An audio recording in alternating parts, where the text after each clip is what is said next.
mentioning, we will be calling on the names of our press people para po magbigay ng kanilang mga katanungan. And simulan na po natin. Actually, we'll be limiting down to 2 questions. Pero, tingnan po natin.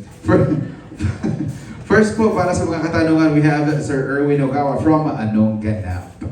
Hello, Nico and Direk. Erwin po from Anong Ganap. Okay. Hello. Welcome back sa press con ng BMX. Yes, finally. It's been a while, okay. So, Nico, konting kwento naman about your role dito sa Hayok. Yeah, thank you for the question. And it's great to be back here for press cons dito sa Viva. My role is Neil. Tapos isa akong contractor. My wife, girlfriend. Girlfriend ko si Stephanie Raz. Tapos, Apple is a client of mine. So that's how I met Apple sa movie. And then, yun. Medyo bored ako sa relationship ko with Steph. So when I meet Apple, she brings a whole new excitement to my life. And I think that's what is part of the problem kasi nabaliw ako sa kanya. And she's a bit of a tease, no? So ako, medyo manipulative, ayoko ng rejection. So I think that's the driving force behind Neil, is he doesn't like rejection. And that's what makes him do things that he regrets in the end. Tapos, nice guy siya, charming. Syempre, he's a contractor, so he needs to be nice to everybody and a good talker to get projects. So, mabait siya, I think, in front of people, pero behind the scenes, he's a bit, aggressive. Yeah. And second question, Nico. So, ilang pas time narinig yung "You're not my type" doon sa mga lines. So, totoong buhay ba pinagsabi na ba sa'yo na "You're not my type"? Paano mo in-handle yun? Well, I'm not everyone's type. Ayoko sabihin na I've never heard that. I've never heard "you're not my type," but I'm sure I'm not some people's type. So, okay ako dyan. Hindi ko narinig exactly those words, pero I think I'm not everybody's type. Yeah. And kay Direk Tobeli, so kilala po kayo sa mga horror movies, mga iconic, di ba? So anong kaibahan po dito nung pumasok po kayo sa BMX Films? Actually, malaking to sa akin parang challenge nung tinawagan ako ng Viva. So, lahat naman ng genre gusto ko talaga matanggap kasi I want to hone in every genre, no? Like especially erotica. Iba sa akin to eh. So ngayon natututunan ko na and I'm really happy about it. Thank you po. Best of luck po sa movie. Salamat. Thank you very much. Thank you, Sir Erwin. Maraming salamat po. Ano kayang feeling nung hindi ka nasasabihin ng gano'n? No? You're not my type. You're not my type. Oo, parang lagi sa akin sasabi. Narinig mo yan. Lagi pare. Charot lang. Next question po natin, manggagaling po kay Tito Jojo Cabinete of PEP. Ay, Nico. Hi, Jojo. Ayun. Basta. Mabuti. Yung tanong ng lahat dito, kamusta ka na ngayon? Ito yung first press con mo after the controversy. Anong pakiramdam? Which controversy? Kung ano yung nasa isip Ano yung sinasabi mo? Wala akong alam dyan. Yeah, this is the first time I think I've been in front of the media since the controversy na sinasabi mo. It's a no. I was expecting na baka may questions about that today. I prepared myself mentally when I woke up. And I looked at myself in the mirror, baka may questions about that. But okay lang, it's been great. Tuloy ang laban. The show must go on. Things happen. That happened. Pero that doesn't mean I'm stopping or giving up. Again, it's a no. It was an unfortunate circumstance, to say the least. Pero it feels great to be in front of the press again and doing press cons again for Viva.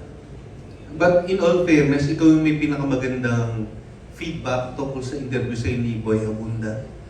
Yes, I interviewed. Thank you, Jojo. Yeah, nag-interview ako kay Boy Abunda and he's really a great interviewer. So parang I felt like it was a safe place for me to talk about the scandal. I have to say it. To talk about the scandal, and I was able to explain it just to explain what exactly happened. Walang sugarcoating, walang beating around the bush. Diretso ako sa point eh. Kasi,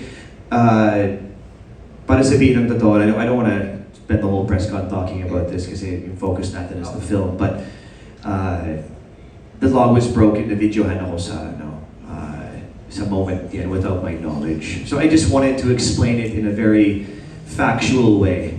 And being someone that didn't do anything wrong, I felt like I was able to explain that message kay Boy Abunda ng maayos. Okay, thank you. Going back to the movie, ano yung pagkakaintindi mo sa title na Hayok? Tapos, sino dito sa movie yung Hayok? Sino ba direct? Parang si Apple. When we were starting, dinefine namin kung ano yung hayok kasi parang nag-border rin siya sa nymphomaniac eh. So pinag-usapan namin, hayok is parang more on ravenous, mas masiba, parang gano'n. So dito, yung si Apple, hindi siya yung hayok, pero ano siya, picky siya. Hindi siya, hayok I think is not parang namimili pa rin siya ng partner. So, ba't lang siya, she's really into sex, ganyan. And then, eventually, nagkaroon ng twist in the end. Direct, ikaw rin ang sumulat ng story. Hindi pa. Si Erica.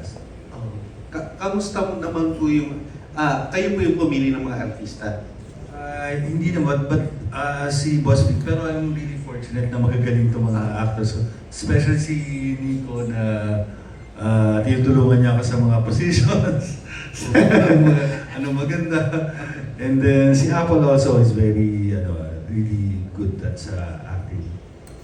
Thank you, Direk. Thank you, Nico. Thank you, Jojo. Salamat po, Tito Jo. Thank you very much.